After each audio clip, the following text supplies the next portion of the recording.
Bonjour,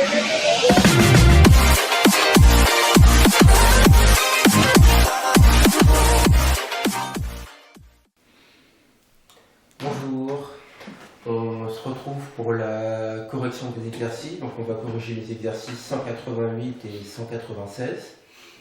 Alors on commence directement par le 188. Alors souvent, toujours quand vous avez un exercice de probabilité, il faut bien comprendre le protocole, c'est-à-dire le jeu. Donc on joue avec deux dés équilibrés, on jette le premier dé et on note sa valeur, donc la face. On jette ensuite le deuxième dé jusqu'à ce qu'il indique le même résultat que le premier dé, soit x le nombre de fois qu'il faut lancer le second dé, pour qu'il indique le même numéro que le premier. Donc, première question, déterminer la loi de probabilité de x. La loi de probabilité, c'est donc le support et les probabilités. Alors clairement, le support, c'est n étoiles. Pourquoi c'est n étoiles? Tout simplement parce qu'il faut faire au moins un lancer et on ne sait pas a priori combien de lancers on va devoir faire. Alors, ensuite, on va déterminer les probabilités. Là-dedans, il y a un petit problème, c'est que on ne connaît pas le résultat du premier dé. Donc, cette indétermination nous incite peut-être à introduire z, qui est le résultat du premier dé. Évidemment, on a z de oméga qui prend des valeurs dans l'intervalle 1, 6. Ça nous incite à appliquer la formule des probabilités totales avec le système complet d'événements z est égal à 1, z égale 2, etc. jusqu'à z égale 6. Comme ça, on connaît la valeur du lancer du premier dé. Donc, soit k appartenant à n étoiles. Pour calculer p de x égale à k, on utilise la formule des probabilités totales. Je vais le noter. Formule des probabilités totales avec le système complet d'événements. Z est égal à I, avec I qui est dans l'intervalle 1, 6. C'est ce qui paraît plus logique parce qu'on ne connaît pas la valeur du premier lancé, donc on fixe sa valeur. Et donc ça me donne la somme de 1 à 6. Je vous invite à reprendre la formule des probabilités totales si vous avez un doute. De P de x est égal à k, sachant z égale i, fois P de z égale i. Alors, quelle est la probabilité d'avoir une face avec le premier dé? Eh bien, on vous dit que votre dé est équilibré, donc pas de problème, c'est 1 sixième.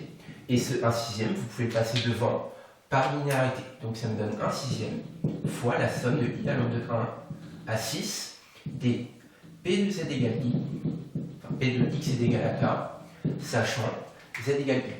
Alors, on a déjà calculé cette probabilité dans des exercices précédents. Comment fait-on pour calculer cette probabilité?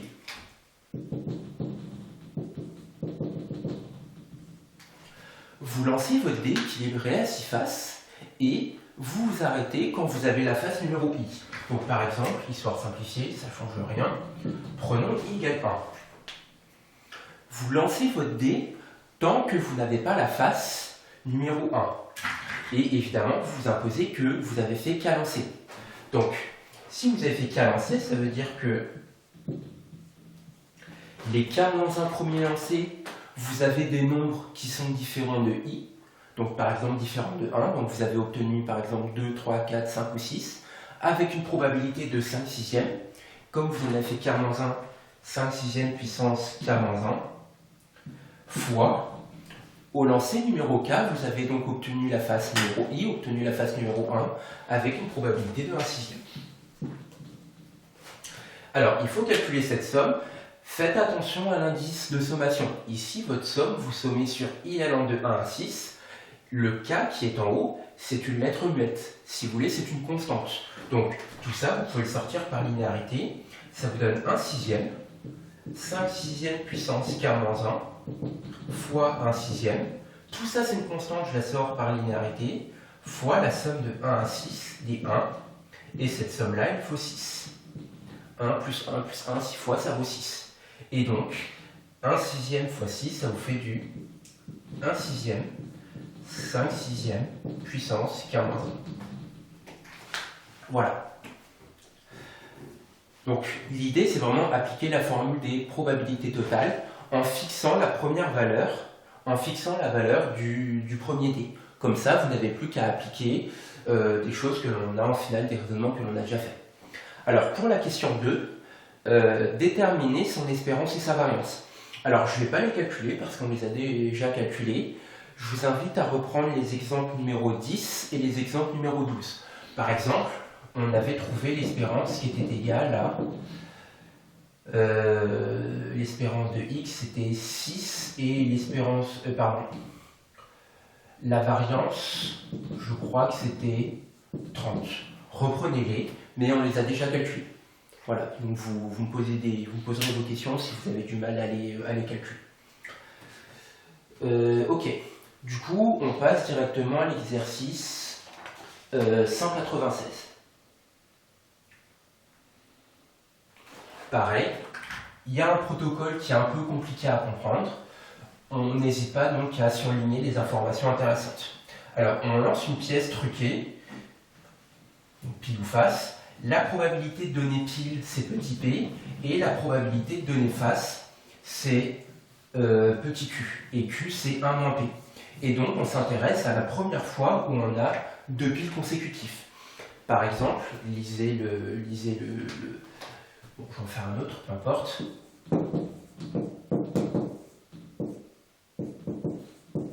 Par exemple, si vous lancez votre pièce et vous avez ça, x vaut combien?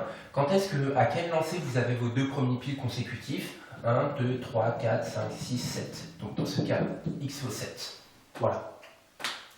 Alors, première question. Calculer p de x égale 1.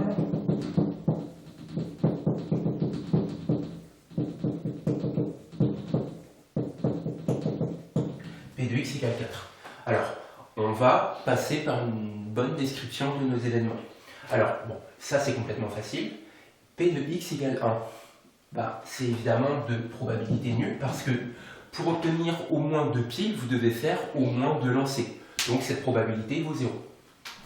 Alors, qu'est-ce que c'est que l'événement x égale 2? L'événement x égale 2, c'est au deuxième lancer, vous avez obtenu vos 2 piles consécutifs. Ça veut donc dire qu'au premier lancer, vous avez obtenu pile, au deuxième lancer, vous avez obtenu pile. Donc c'est P1, P2. On va mettre une intersection. Comme vos lancers sont supposés mutuellement indépendants, la probabilité de x égale à 2, c'est donc la probabilité d'obtenir pile fois la probabilité d'obtenir pile, donc P au carré.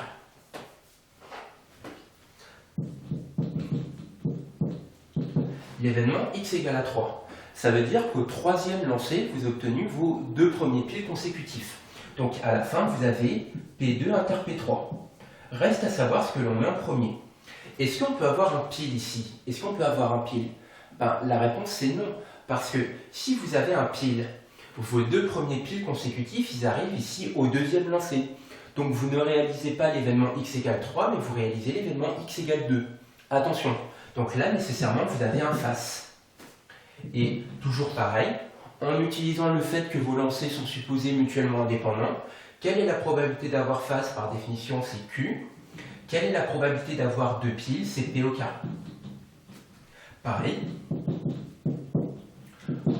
pour x est égal à 4, on décrit l'événement. Alors déjà, il faut bien comprendre que, encore une fois, les deux derniers lancers, donc le lancer numéro 3 et le lancer numéro 4, sont nécessairement des piles. Donc vous avez P3, inter, P4. Qu'est-ce que vous pouvez avoir avant?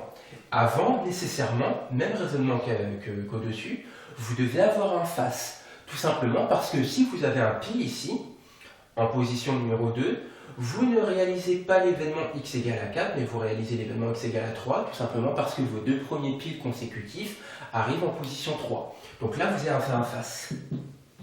Vous avez donc F2. Qu'est-ce qu'on peut avoir en premier? En première position, on peut avoir soit un pile, soit un face, il n'y a pas de problème. Donc, soit un pile, union, un face.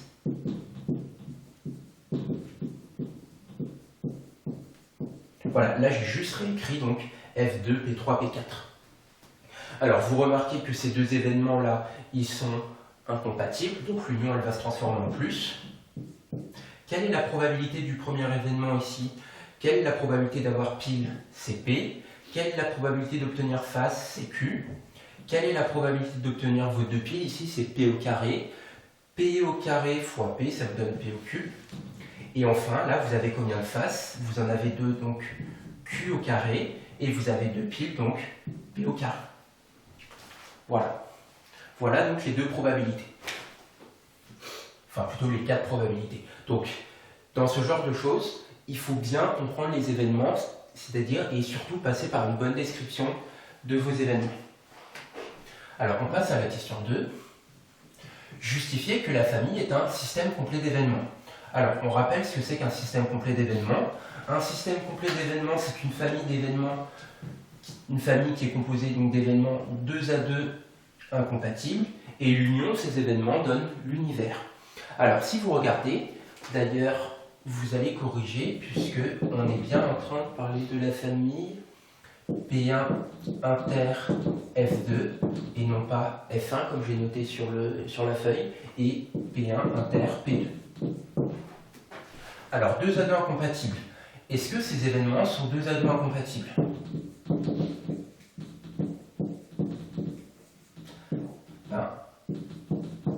Oui, tout simplement parce que vous ne pouvez pas réaliser l'un et l'autre à la fois. Vous ne pouvez pas avoir un premier lancé qui est un face et un premier lancé qui est un pile. Ce n'est pas possible. De la même façon que si ces deux événements sont incompatibles, tout simplement parce que si vous avez un premier lancé qui est un pile, le deuxième lancé ne peut pas être un pile et un face. Donc ils sont bien 2 à 2 incompatibles. Et pourquoi l'union de ces trois événements donne l'univers? Tout simplement parce que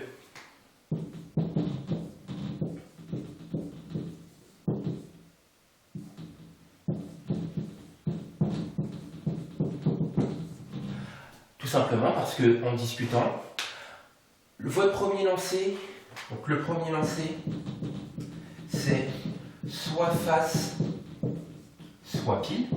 Si votre premier lancé est un face, pas de problème, vous réalisez l'événement F1. Par contre, si votre premier lancé est un pile, vous devez discuter suivant le deuxième lancé.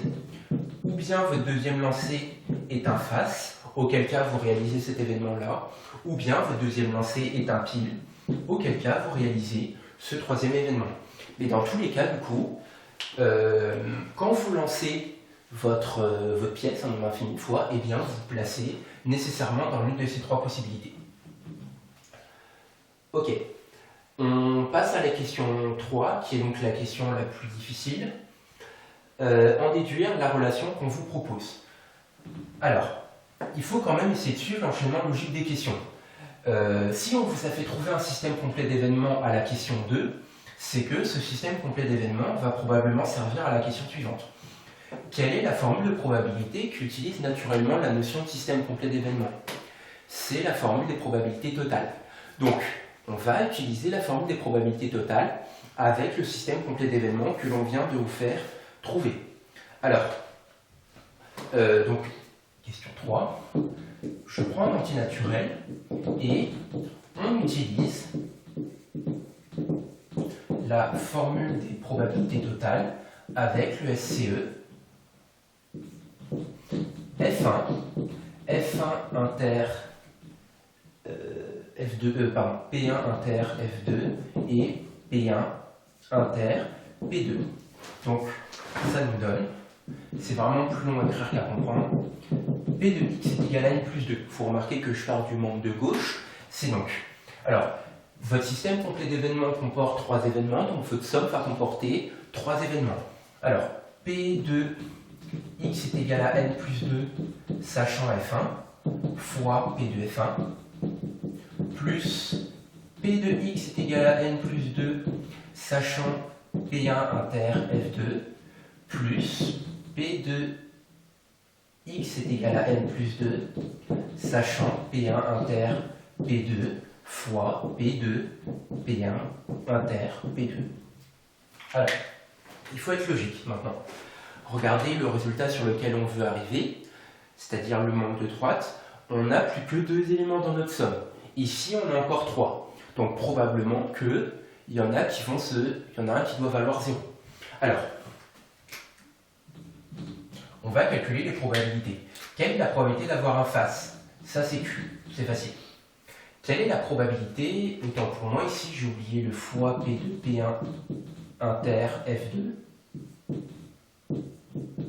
Quelle est la probabilité d'obtenir un pile puis un face? C'est P fois Q. Quelle est la probabilité d'obtenir 2 piles? C'est P au carré. Si vous regardez le résultat sur lequel on veut arriver, on a bien un Q, on a bien un P fois Q, par contre on n'a pas de P au carré. Et c'est normal, c'est cette probabilité conditionnelle-là qui vous donne 0. Pourquoi cette probabilité conditionnelle vous donne 0?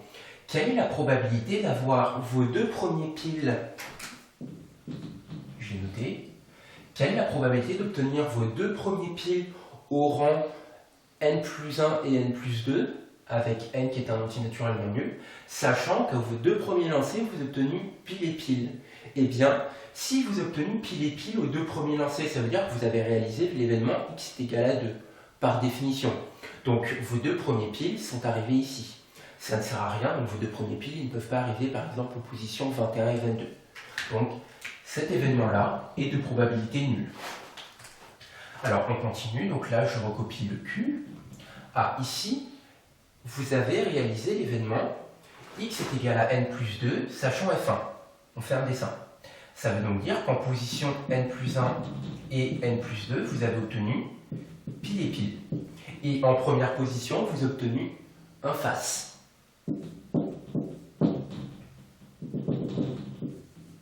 Vous remarquez qu'en position numéro 2, ici, je peux obtenir soit un pile, soit un face. Il n'y a pas de problème.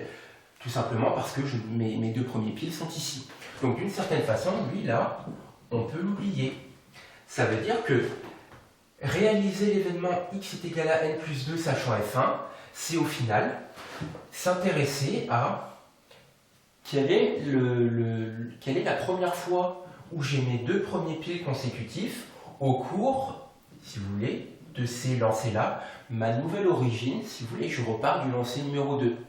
Or, là-dedans, j'ai n plus 1 lancé. Disons, ce face ici, là, il ne compte pas. Vous l'enlevez tout simplement parce qu'en position 2, vous pouvez avoir tout ce que vous voulez. Et donc, on est en train de calculer la probabilité d'obtenir nos deux premiers piles consécutifs au cours de ces n plus 1 lancés.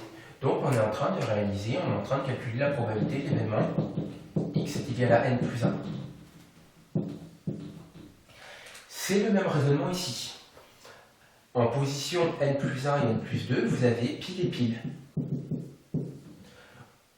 En position 1 et 2, qu'est-ce que vous avez? Vous avez pile et face. En position numéro 3, qu'est-ce que vous pouvez avoir? N'importe quoi, pile ou face. Donc au final, réaliser l'événement x est égal à n plus 2, sachant que vous avez obtenu pile et face au premier lancer, ça revient à s'intéresser à la première fois où on en a nos deux piles consécutifs au cours de ces lancers et vous repartez à partir du lancer numéro 3. Or, là-dedans, vous avez n lancers. Donc, vous êtes en train de calculer la probabilité de l'événement x égale n. Et donc, vous avez obtenu votre formule de récurrence. Il fallait bien comprendre dans cette question que première chose, c'est la formule des probabilités totales avec le système complet d'événements qu'on l'a fait trouver précédemment. Et ensuite, il y avait un petit jeu comme ça, d'une certaine façon, il fallait comprendre que le premier lancé ou les deux premiers lancés ne comptent pas. C'est-à-dire qu'en fait, on s'intéresse seulement au dernier lancé.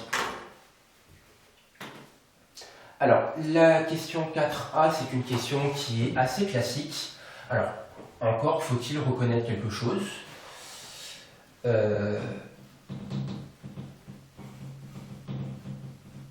Alors, c'est une question qui est relative au chapitre sur les suites.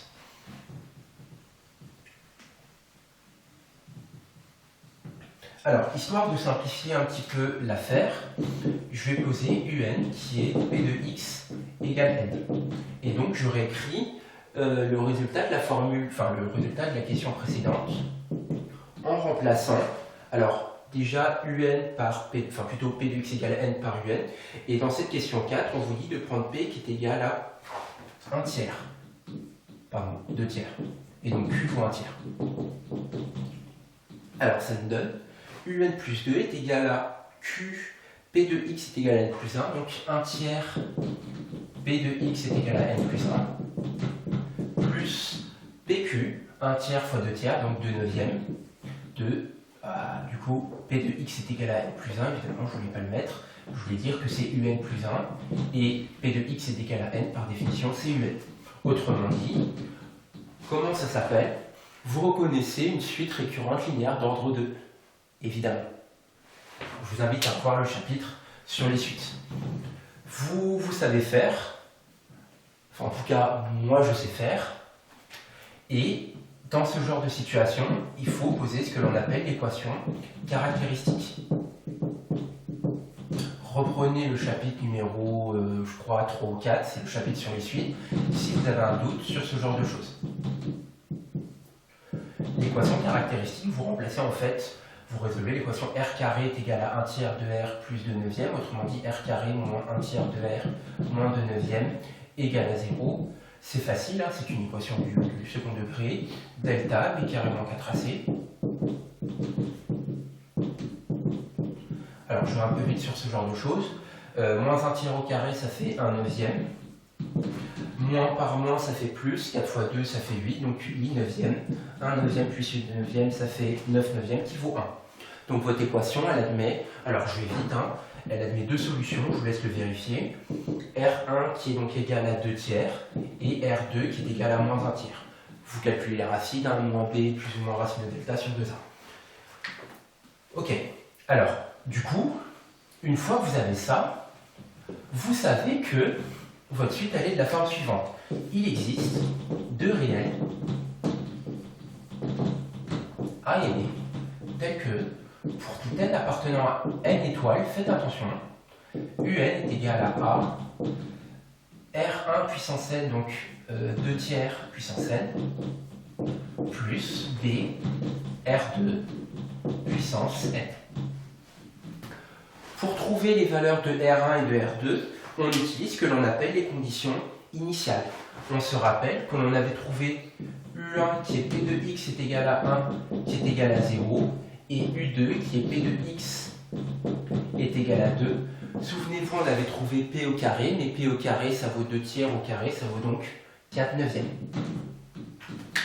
Et donc on va obtenir un système à deux équations à deux inconnues portant sur les valeurs de A et B que l'on va résoudre.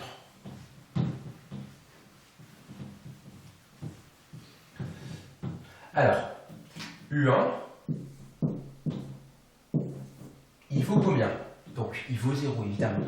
Mais si vous remplacez n par 1 là-dedans, ça vous fait donc du 2 tiers puissance 1, ça vaut 2 tiers de A, moins 1 tiers de 2. Et U2, c'est quoi? U2, c'est 2 tiers au carré, donc 4 neuvièmes. Et 1 tiers, plutôt moins 1 tiers au carré, qui vaut 1 neuvième de B. Et pardon, égal à 0 est égal à 4 neuvièmes.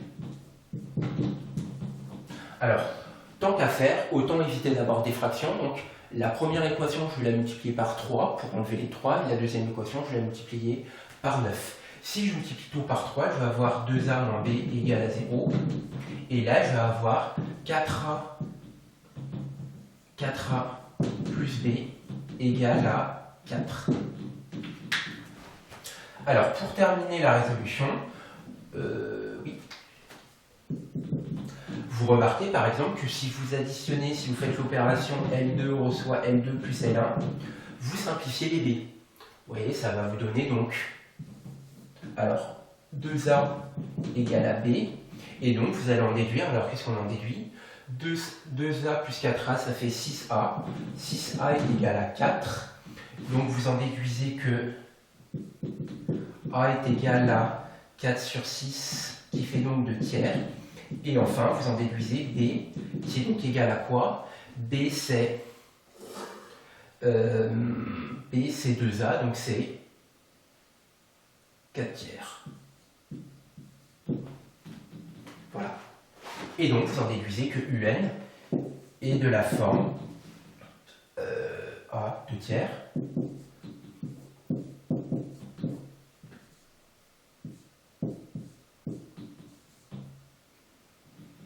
plus 4 tiers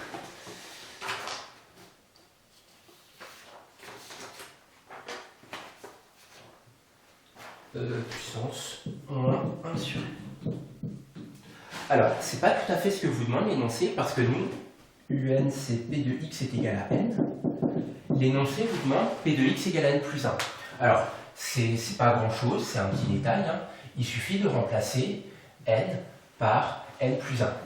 Ainsi, p de x est égal à n plus 1. Alors, 2 tiers. N'oubliez pas de remplacer tous les n par des n plus 1. 2 tiers puissance n plus 1 plus 4 tiers moins 1 tiers puissance n plus 1. Alors, l'énoncé vous dit d'avoir des 2 tiers puissance n et moins 1 tiers puissance n. Donc, 2 tiers puissance n, c'est plus 1, c'est 2 tiers fois 2 tiers fois 2 tiers puissance n. Et là, pareil, je sors un puissance, je sors un moins 1 tiers, donc ça me dit plus 4 tiers fois moins 1 tiers. Et là, je termine les calculs. Alors, 2 tiers fois 2 tiers, ça fait 4 neuvièmes. On se retrouve du coup avec une autre luminosité à cause d'un petit souci technique de batterie d'appareil photo. Pour finir la dernière question, donc la question 4A, je ne vais pas la faire en entier, il vous reste à factoriser à partir de ce que l'on vient de faire. Du coup, je passe à la question 4B. Si vous avez des questions, évidemment, vous me contactez, il n'y a pas de problème. On passe directement à la question 4B. Alors, montrer que x admet une espérance. Et on va la calculer, évidemment. Alors, qu'est-ce qu'on a vu à la question précédente? À la question 4A, on a vu que P de x égale n plus 1, c'était, je reprends le résultat, 4 neuvièmes, 2 tiers puissance n, moins 1 tiers puissance n. Alors, c'est plus simple d'avoir P de x est égal à n. Alors, regardez, lorsque n part de 0, je pars de 0 plus 1, ça vaut 1. Donc là, je pars de n étoiles. Et évidemment, si je remplace ici, j'ai remplacé le n plus 1 par un n. Donc, à chaque fois ici, vous allez avoir un petit décalage d'indice. Donc là, j'ai un puissance n-1. Et là, j'ai aussi une puissance n-1. Pourquoi? Pour passer de n à n plus 1, je fais plus 1. Pour passer de n-1 à n, je fais plus 1 aussi. Alors, on rappelle, x admet une espérance si et seulement si la série des n p de x égale n converge absolument. C'est la définition de l'espérance. Et en cas de convergence, eh bien, on n'a plus qu'à calculer. Alors, on reprend cette partie-là, donc n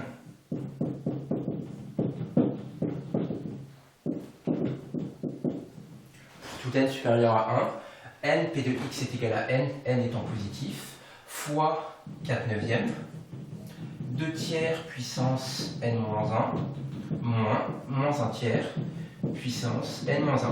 Et là, je viens développer, ça me donne 4 neuvièmes n 2 tiers puissance n-1, moins 4 neuvièmes n, moins 1 tiers puissance n-1. Alors, je vais faire l'argument à l'oral, l'argument qui prouve la convergence. Qu'est-ce que vous reconnaissez ici? Vous reconnaissez deux séries géométriques dérivées d'ordre 1. Donc, ça, c'est le terme général d'une série géométrique dérivée d'ordre 1 avec la raison 2 tiers qui est bien comprise entre moins 1 et 1. Même argument ici. Donc, on en déduit que x admet une espérance. Et l'espérance, c'est donc la somme de la série. Donc, c'est la somme de n allant de 1 à l'infini des n p de x égale à n. Et donc là, je viens reprendre mon calcul, c'est-à-dire je reviens reprendre ce que j'ai fait ici.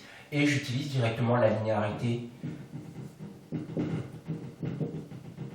et n, 2 tiers puissance n-1, moins 4 neuvièmes n, la somme de n allant de 1 à l'infini des n, moins 1 tiers puissance n-1. Là, ce sont des résultats classiques sur les séries. 4 neuvièmes fois 1 sur 1 moins 2 tiers au carré, moins 4 neuvièmes, facteur de 1 moins 1 tiers, attention, au carré.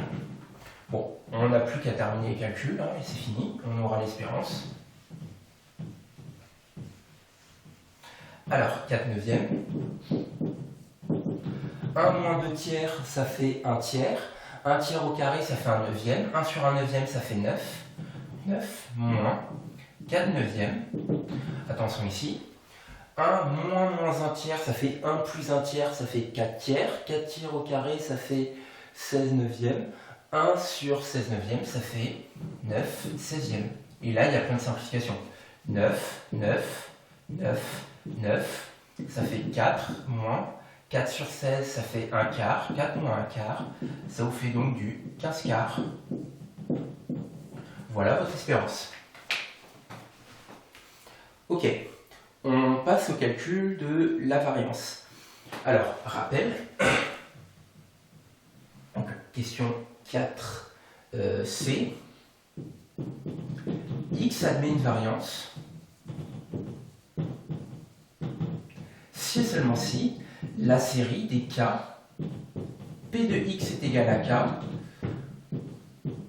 converge. Alors, on rappelle, si on utilise le vocabulaire que l'on avait introduit la séance dernière, ça s'appelle le moment d'ordre 2. Là, en fait, on est en train de montrer que, x au carré admet une espérance. Et, toujours pareil, une fois qu'on aura prouvé que cette série converge, on sait donc que x au carré admet une espérance, et ensuite, eh bien, la somme de la série, ce sera l'espérance de x au carré. On en déduira la variance à l'aide de la formule de König-Huygens. La variance, c'est l'espérance de x au carré moins l'espérance de x au carré. Mais l'espérance, on vient de la calculer, donc on n'aura plus qu'à faire 15 quarts au carré. Donc ça, ce sera simple. Donc la partie la plus compliquée, c'est celle-là. C'est prouver que x au carré admet une espérance. Alors cette fois-ci, l'énoncé vous donne une petite indication qu'on a déjà rencontrée. Alors, donc, du coup, on retient le résultat, 15 quarts. Eh bien, pour tout k supérieur à 1, k au carré, p de x égale à k. Je m'intéresse à la nature de cette série, donc d'abord je m'intéresse à son terme général. Alors, donc ça nous fait du k au carré, alors je vais mettre le 4 neuvième devant, k au carré, 2 tiers puissance k, moins, je ne me trompe pas, c'est bon, moins 1 tiers puissance k. Alors, là, et d'ailleurs ce sont bien des moins 1, 4 tiers, k au carré, 2 tiers, k moins 1, je développe, moins 4 neuvièmes, k au carré, moins 1 tiers, puissance, k moins 1. Alors là, on reconnaît rien, on reconnaît presque des séries géométriques dérivées d'ordre 2. Donc on fait une astuce que l'on a déjà rencontrée pas mal de fois, qui est donc écrire k au carré sous la forme k, k moins 1, plus k. On le fait 2 fois. Alors, et après on développe. Donc ok, c'est un peu long, on prend son temps. 4 neuvièmes, k, k moins 1, 2 tiers, k moins 1, plus 4 neuvièmes. Donc là j'ai développé k, k moins 1, il me reste le k ici. K, 2 tiers de k moins 1, moins 4 neuvièmes, k, k moins 1, moins 1 tiers puissance k moins 1, et enfin, moins 4 neuvièmes, k, moins 1 tiers puissance k moins 1. Alors, je ne vais pas réécrire sur une autre ligne, parce que sinon on ne va jamais s'en sortir. Alors, on se souvient que pour avoir des séries géométriques dérivées d'ordre 2, il faut reconnaître un groupement avec du k, k moins 1, q puissance k moins 2. Alors, si vous regardez ici et ici, on n'a pas du puissance k moins 2, on a du puissance k moins 1. C'est pas très grave. Donc, ce 2 tiers, la puissance k moins 1, je dis que c'est 2 tiers fois 2 tiers puissance k moins 2. Pas de problème. Pareil pour ce moins 1 tiers, c'est moins 1 tiers puissance k moins 2 fois moins 1 tiers. Alors maintenant, il faut justifier la convergence de 4 séries. Je vais déjà faire à l'oral.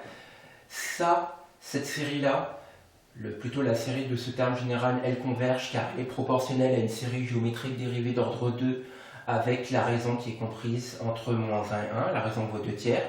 Et par exemple, pour celle-là, ici, ça c'est le terme général d'une série qui converge car on connaît une série géométrique dérivée d'ordre 1 cette fois-ci avec la raison moins 1 tiers qui est comprise entre moins 1 et 1. On traite évidemment ces deux séries de manière analogue. Donc ainsi, la série des k au carré p de x égale à k converge. Donc x au carré admet une espérance et x admet une variance.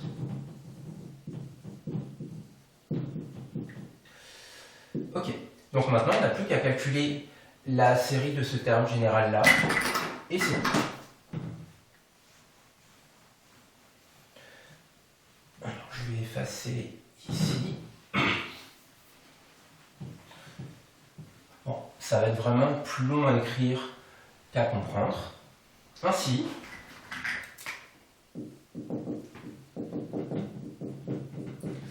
alors l'espérance de x au carré, c'est donc la somme de la série. Alors rappelez-vous que quand on a affaire à des séries géométriques dérivées d'ordre 2, la série elle peut partir de 0, 1 ou 2. Nous on part de 1, pas de problème. Alors on utilise directement la linéarité, sinon on ne va jamais s'en sortir. Alors n'oubliez pas le 2 tiers ici, 4 neuvièmes fois 2 tiers, alors ça nous fait du 8 sur 27, fois la somme de k lambda de 1 à l'infini des k, k-1, 2 tiers puissance k-2, ok, ça je sais calculer, plus, ici j'ai une puissance k-1, je reconnais une série géométrique dérivée d'ordre 1, il n'y a rien à faire, j'utilise directement la linéarité, je sors le 4 neuvième, k, 2 tiers puissance k-1, celle-là, c'est aussi une série géométrique dérivée d'ordre 2, on n'oublie pas le moins 1 tiers ici. Moins 4 neuvièmes fois moins 1 tiers, ça fait plus 4 sur 27, fois la somme de n, de k lambda de 1 à l'infini des k, k-1, moins 1 tiers puissance k-2, et enfin la dernière, là, on n'a rien besoin de faire, on reconnaît directement une série géométrique dérivée d'ordre 1. K moins 1 tiers puissance K moins 1. On n'a plus qu'à finir les calculs. Donc 8 sur 27, 2 sur 1 moins 2 tiers puissance 3, plus 4 neuvièmes fois 1 moins 1 moins 2 tiers au carré, plus 4 27e fois 1 moins, en haut c'est pas un 1, c'est un 2, moins 4 neuvièmes, 4 neuvièmes, fois 1 moins 1 tiers au carré. Voilà, j'ai juste calculé la somme de mes séries. Alors maintenant il faut finir les calculs. Alors, 1 moins 1 tiers, ça fait 1 moins 2 tiers, 1 moins 2 tiers, ça fait 1 tiers. 1 tiers au cube, ça fait 1 neuvième. 1 sur 1 neuvième, ça fait 9. Donc au numérateur, là il y a un 9 qui apparaît. Donc 8 fois 2 fois 9 sur 27. On ne fait pas les calculs. 9 sur 27, ça va simplifier. Plus 4 neuvièmes. 1 moins 1 tiers, ça fait 1. Décidément, j'ai du mal. 1 moins 2 tiers, ça fait 1 tiers. 1 tiers au carré, ça fait 1 neuvième. Donc fois 9. Plus 4 sur 27 fois le 2. 1 moins... Pardon, c'est bien une puissance 3.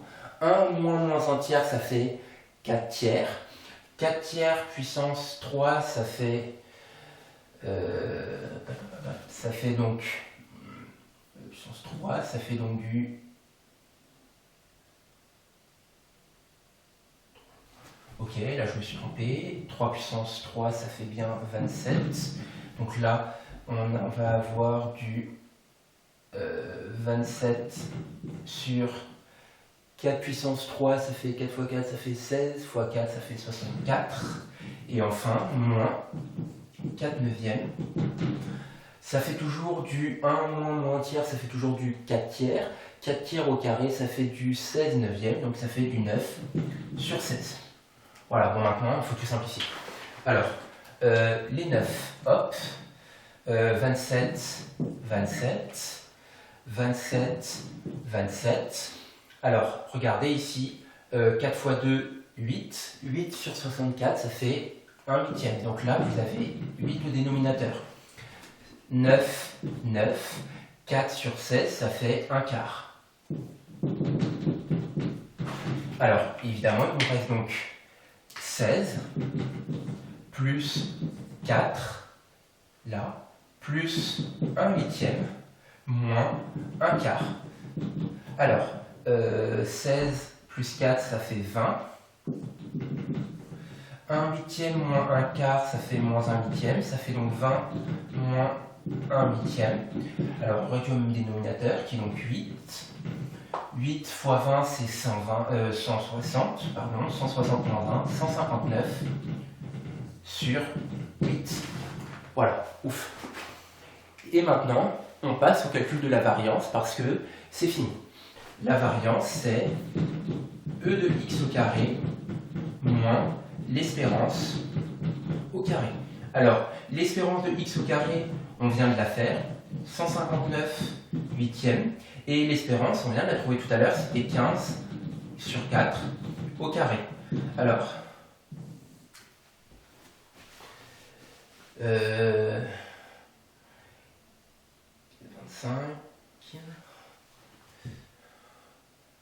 15 au carré, ça fait 100 plus 100 plus, ça fait donc du 159 moins 225. Alors, ici, remarquez, le dénominateur, 4, 4 au carré, c'est 16. Alors, si je mets sur 16 ici, c'est 4 fois ça. Donc, la variance, ça vaut 4 fois 159, qui nous fait donc du 636 moins 225 sur 16. Et ça nous fait donc du 411 sur 16. Bon, il y a peut-être des erreurs de calcul. Bref, vous avez compris le principe. Le plus important, c'est surtout donc de savoir comment calculer la variance. La variance, ça se calcule à l'aide du moment d'ordre 2. On vérifie que donc l'espérance de x au carré existe. Et après, pour calculer la variance, on utilise la formule de Koenig-Vickers. On va toujours pas commencer au prochain chapitre. La prochaine vidéo sera la correction de l'exercice 189, qui est donc toujours un exercice de probabilité. Voilà, et je vous souhaite une bonne journée. Je tiens à remercier aussi Saviru pour la petite introduction. Voilà, merci à toi Saviru.